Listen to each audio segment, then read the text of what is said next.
आप सभी को सादर सेवा जोहार, क्रांतिकारी जय लंकेश।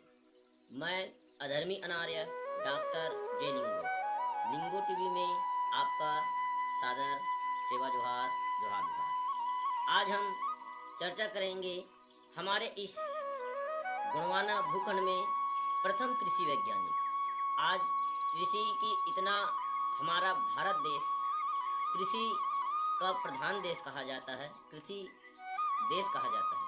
तो आज हम इसी विषय पर बात करेंगे कि कृषि युग में ऐसे कौन है जिन्होंने हमें खेती करना सिखाया, कृषि के बारे में हमारे समुदाय को कृषि के बारे में इस पूरा विश्व को बताया। तो इसी चर्चा के दौरान आज हम बात करेंगे हमारे कृषकों की प्रमुख देव ठाकुर देव बाबा के बारे में। तो ठाकुर देव बाबा कौन है, उन्होंने ऐसे क्या कार्य की, उन्होंने ऐसी क्या समाज के लिए योगदान दिया कि आज गांव-गांव में बिना ठाकुर देव के बगैर गांव नहीं बसता। ठाकुर देव को खेती करने के पूर्व ठाकुर देव की गुड़ी में जाकर के उनको अनुमति मांगा जाता है, उनको गोंगो किया जाता है, उनका सेवा अर्चना किया जाता है, सेवा जोहार किया जाता है। तो आज हम इसी संबंध में बात करेंगे। आज हिंदू शास्त्र में या फिर जस गीत में सुनने को मिलता है ठाकुर देव की थोड़ा सी संक्षिप्त बात, और आज मैं भी आप लोगों को आज ठाकुर देव के बारे में विस्तृत विवरण को बताऊंगा। तो उसमें ये मिलता है हमको जानकारी कि इजी के बेटा बिजही, बिजही के बेटा ब्रह्मा और ब्रह्मा के बेटा ठाकुर देव। इस प्रकार से उस गीत में, जस गीतों में आज हमारे छत्तीसगढ़ में हमको सुनने को मिलता है कि ठाकुर देव को ब्रह्मा का बेटा बताया जाता है। लेकिन एक्चुअली में यह जो हमारी इतिहास को, हमारी व्यवस्था को धूमिल करने की साजिश है, षड्यंत्र है। ठाकुर देव ब्रह्मा से ठाकुर देव का कोई लेन देन नहीं है। आज हमारे लोग, हम जिस दिन आज हम ब्रह्मा विष्णु इंद्र कौन है, शंकर कौन है, ये जब जाने, जब हम वैदिक धर्म आया, तो वैदिक युग आया, वैदिक सभ्यता आई, तब हमारे लोग जाने कि ब्रह्मा विष्णु राम कृष्ण कौन है इसके बारे में। लेकिन वैदिक धर्म के पूर्व हमारे लोग भी ठाकुर देव की पूजा अर्चना करते थे, ठाकुर देव की मान पान करते थे, ठाकुर देव प्रचलन में थी, उनकी व्यवस्था प्रचलन में थी। तो क्या अब ये माने कि आपके सामने में कोई कहेगा कि दशरथ पहले राम राम जपता था, राम के जन्म के पूर्व, ऐसे कहेगा तो आप मानोगे? रामायण को ले लीजिए उदाहरण के लिए, तो ऐसा कहेगा तो कोई मानोगे? क्योंकि उस समय राम का अस्तित्व ही नहीं था। जब दशरथ के बेटा के रूप में वो जन्म लिया, तब राम का अस्तित्व आया। तो आप ऐसी बात हो गई कि वैदिक धर्म आया, ब्रह्मा आया, तब ठाकुर देव पैदा हुई। अब उससे पहले जो हमारे लोग मानते थे ठाकुर देव को, तो वैदिक धर्म के पहले हमारे लोग ठाकुर देव को मानते थे। ये हमारा इतिहास कहता है, ये हमारा गोंडी मैथोलॉजी कहता है। तो इसलिए उन्होंने हमारी जो पेन पूर्वज है उनको अपने, हमसे पैदा हुआ है, हमसे छोटा है, हमसे नीचे में है, ये बताने के लिए उन्होंने ये बताने का प्रयास किया इन मनुवादियों ने कि ब्रह्मा की बेटा ठाकुर देव है। इस प्रकार से षड्यंत्र रच करके ये बताने की प्रयास की और हमारी मूल इतिहास से हमको भटकाने की प्रयास की। तो आज हम जानेंगे ठाकुर देव कौन है, जिन्होंने कृषि का शुरुआत किया, जिन्होंने किसान को खेती करने का पहला नींव रखा, कृषि का खोज किया। वैसे प्रथम खोजकर्ता, प्रथम वैज्ञानिक हम ठाकुर देव के बारे में बात करेंगे। तो ठाकुर देव जो हमारे थे प्राचीन काल में, जिस समय हमारे लोग कृषि युग में आए, पशुपालन युग कृषि युग में आए, उस समय जो प्राचीन काल में बैहर लांझी के भूरा भगत और कोतमा के घर में जाटवा का जन्म हुआ, और उसी जाटवा को ठाकुर देव के नाम से बाद में वह प्रसिद्ध हुआ। तो उसी जाटवा जो 7 भाई और 5 बहन थे, जिन्होंने 7 भाई और 5 बहन ने समाज को अपने कला, अपनी बौद्धिमता की परिचय देते हुए, त्याग समर्पण करते हुए उन्होंने हमारी गुंडलाई व्यवस्था को एक नई व्यवस्था लाई और एक नई जीवन शैली सिखाई। तो आज हम ये ठाकुर देव जो थे वो जे जाटवा, इनका 7 भाई थे, जाटवा हिरवा केशव बानो भाजो मुकेशा कुमारा भीमाल पेन, बहन में पंडरी पुंगूर मुंगूर कुसार खेरोदाई। ये 7 भाई और 5 बहन थे। सभी ने अपने अपने क्षेत्र में, अलग अलग क्षेत्र में उन्होंने महारत हासिल की थी। वो सभी ऐसे ऐसे खोज की, ऐसे ऐसे व्यवस्था, ऐसे ऐसे रिसर्च की कि आज उन्हीं की देन है कि आज हम कहते हैं कि हमारा भारत देश कृषि प्रधान देश है। आज आप पहले सोचिए कि हमारे लोग इस समय प्राचीन काल में, पहले तो कह दिया कि आदि मानव मांस को खाते थे, कहते थे, पेड़ पौधे की छाल को पहनते थे, कहते हैं। तो आप उसके इतिहास में ऐसा जिक्र है हमारे इतिहास में, तो आप बताइए आदि मानव से जब हम इधर के जब आए तो लोग कहते हैं कि सभ्यता की प्रारंभ आपे आप परिवर्तन हुआ, ऐसे कहते हैं। आपे आप परिवर्तन नहीं होता, कोई ना कोई होता है जो एक क्रांति लाता है, जो एक अपना विचार लाता है और अपने विचार के तहत उस समाज को उस विचार में, उस व्यवस्था में ढालता है। उसी को समाज का सुधारक कहते हैं, उसी को समाज का शुभ चिंतक कहते हैं।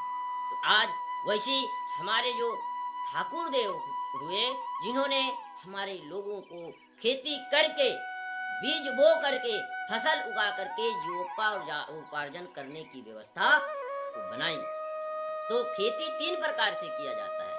पहला एक सीढ़ी नुमा खेती होता है, दूसरा नाली खेती होता है, तीसरा जमीन में यानी बंदी बना करके खेती किया जाता है। तो 3 प्रकार की खेती होता है और 3 प्रकार की खेती में खरीफ फसल, रबी फसल, दलहन फसल, तिलहन फसल, इस प्रकार से अलग अलग की जो फसल की बुआई करते हैं। अब आप सोचिए हमारी खाद्य श्रृंखला में अन्न को लाने वाला ठाकुर देव हुए अन्न ठाकुर, धन ठाकुर, धन ठाकुर, यानी हम 3 ठाकुर देव की जिक्र हमारे गोंडी मंत्रों में मिलता है। तो सर्वप्रथम हम जान रहे हैं अभी कि हमारे गांव की प्रमुख ठाकुर देव के बारे में, जिसे नार के पाल पेन कहते हैं, जिसे गांव गुसैया कहते हैं, जो गांव की प्रमुख होता है, गांव की मालिक होता है। आज जब यादा लोग दीपावली के समय, दिवाली के समय यादा लोग जब अपने राउत नाचा नाचते हैं तो वो ठाकुर जो हारनी बोलते हैं। अब आप बताइए ठाकुर जो हारनी करते हैं तो ठाकुर का मतलब क्या होता है? ठाकुर का मूल अर्थ यही होता है, ठाकुर यानी मालिक, ठाकुर यानी मुखिया। जो गांव की प्रमुख होता है उसको ठाकुर कहा जाता है।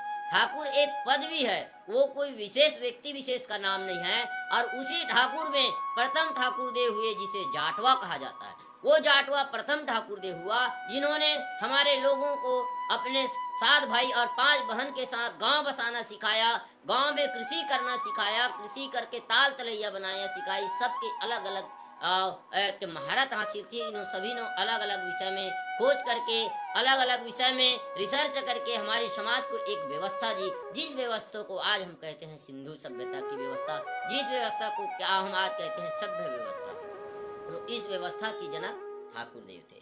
अब ठाकुर देव बाबा ने 3 ठाकुर हुआ, अन्न ठाकुर, धन ठाकुर, धन ठाकुर। तो अन्न ठाकुर जो होता है अन्न की भंडारण, जहाँ अन्न की भंडारण होता है वहाँ अन्न की ठाकुर होता है। धन की भंडारण, तो धन 2 प्रकार के होता है।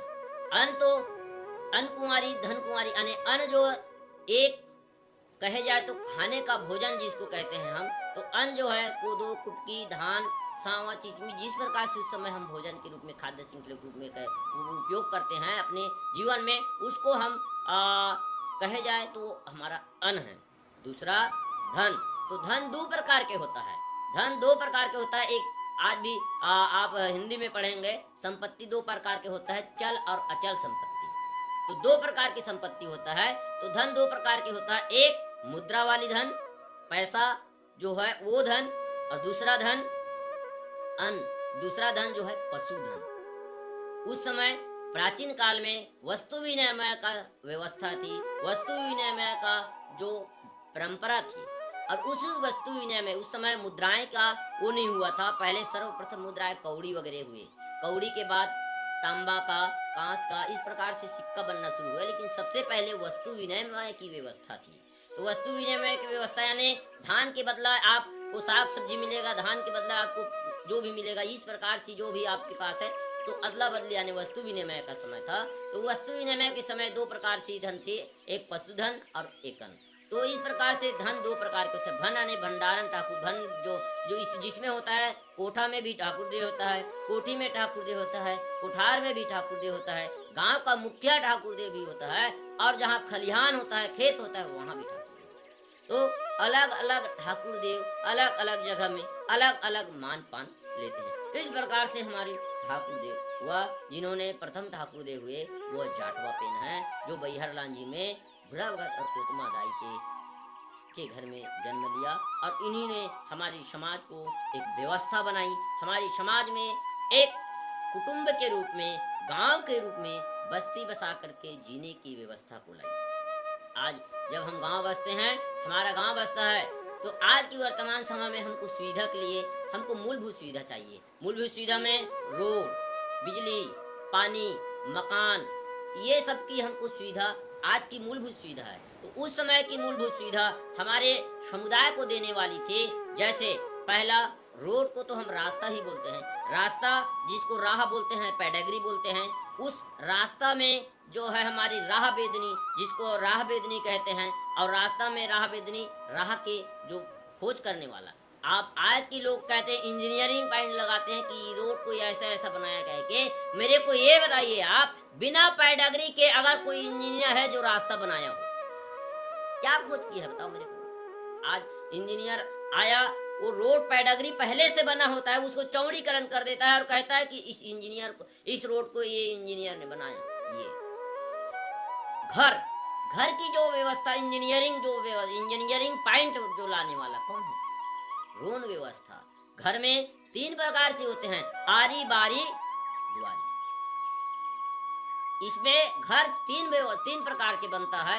और गांव भी हिसाब से, जैसे गांव में रास्ता, कुआं, बावली की व्यवस्था थी। अभी तो बोर, ट्यूबवेल, पंप आ गया है। पहले कुआं, पानी पीने के लिए कुआं, नहाने के लिए, आज की वर्तमान डेट में शौचालय है, बाथरूम वगैरह है, लेकिन उस समय ताल तलैया थी। फिर पशुपालन के लिए जो कोठा है वो था, और गांव में होता था दहिहान, सार्वजनिक रूप से। तो इस प्रकार से अलग अलग व्यवस्था को हमारे समाज में लाई और हमारे समुदाय को सभ्य बनाने की प्रयास की। आज जिनकी टेक्नोलॉजी को आज हम फॉलो करके उनको ऊपर लगा करके बढ़ा रहे हैं, लेकिन जिन्होंने खोज किया, जिन्होंने इस व्यवस्था को पहले नींव रखी, उसका नामो निशान मिटा दिए। उसको कोई नहीं जानता कि इसको कैसे शुरुआत किया। आज एक बीज को दूसरे बीज बना करके तीसरा बीज उगा रहे हैं, हाइब्रिड का धान, हाइब्रिड का बीज, हाइब्रिड का नस्ल पैदा कर रहे हैं। लेकिन क्या उस समय आप सोचे हैं कभी कि धान को, कोदो को, कुटकी को हमारी खाद्य श्रृंखला में लाने के लिए उस समय क्या ऐसी मेहनत करना पड़ा, क्या खोज करना पड़े होगा कि वो कैसे जाने होंगे कि 52 लाख झाड़ी, 1.25 लाख वनस्पति में से कौन सी फसल, कौन से बीज को हम बोएंगे, कौन से बीज को हमारे शरीर में खाने से हमारा जो पोषक तत्व, जो हमारा आहार है, वो आहार के रूप में हमारे शरीर में शामिल होगा, हमारे खाद्य श्रृंखला में शामिल होगा। ऐसे बनाने वाला, ऐसे सोच रखने वाला कौन है? क्या कभी कोई नहीं सोचा होगा कि यहाँ ताल तलैया बना के यहाँ नहाए, यहाँ की पानी पिए, कुआं बावली खनवाए? पहले किसी को पता नहीं होता। उस समय सोच देखिए आप, उस समय आप जाकर के पास्ट में जाकर के देखिए, भूतकाल में जाकर के देखिए कि पीने के लिए पहले झरना का पानी पीते थे, नदी नाला का पानी पीते थे। तो उसके जगह में ऐसे कौन हुआ होगा कि जमीन को खोदने के बाद यहाँ से पानी निकलेगा? ऐसे टेक्निकल को, ऐसे विचार लाने वाला कौन है जिन्होंने जमीन को खुदाई करके नीचे में पानी है कह के सोचने वाला? पहले उस समय यह बहुत बड़ी बात थी। आज की समय में सबको पता है कि जमीन में जितना भूगोल के हिसाब से सब जान लिए कि 3/4 भाग में पूरा जल ही जल है, सब लोग जानते हैं। नीचे में जमीन को खोदो पानी निकलेगा, ऐसे सब बता देंगे कि पानी में ही हमारा भूमंडल जो है तैर रहा है, पृथ्वी तैर रहा है, इस प्रकार से सब बता देंगे। लेकिन उस समय आप सोच करके देखिए कि जमीन के नीचे पानी है, ये शोध करने वाला, पहला विचार लाने वाला कौन था? तो इस विचारधारा को लाने वाले हमारे जो हुए हैं, ये 7 भाई पंडा और 5 बहनियां सदविनियां हुए, जो जिसका सबका अलग अलग विषय है अलग अलग, सबका एक शोध रहा, अलग अलग, सब अलग अलग विषय में अलग अलग क्षेत्र में अपनी अपनी महारत हासिल की थी। आज हम उसी के भाई ठाकुर देव के बारे में आप लोगों के सामने में विचार रखे कि ठाकुर देव की मूल व्यवस्था क्या थी, जिन्होंने जिसके पास आज जब बिंदरी बनाते हैं तो हम सर्वप्रथम ठाकुर देव के पास जाते हैं। उन्होंने पहाड़ को खोद करके भूमैदान में, समतल भूमि में हल चला करके, हल जोत करके उन्होंने बताया कि इसमें इस बीज का कृषि करो, खेती करो, इसको खाओ, इस प्रकार से व्यवस्था बनाने वाला ठाकुर देव थे। तो ठाकुर देव के बारे में हम इस वीडियो में जाने। अब नेक्स्ट वीडियो में हम बारी बारी करके सातों भाई और पांचों बहन के बारे में जानेंगे। बस इतना कह करके आप सभी को सादर सेवा जोहार। अगर हमारे वीडियो अच्छा लगा हो तो आप हमारे वीडियो को, हमारे लिंगो टीवी को कमेंट कीजिए, सब्सक्राइब कीजिए, शेयर कीजिए। सादर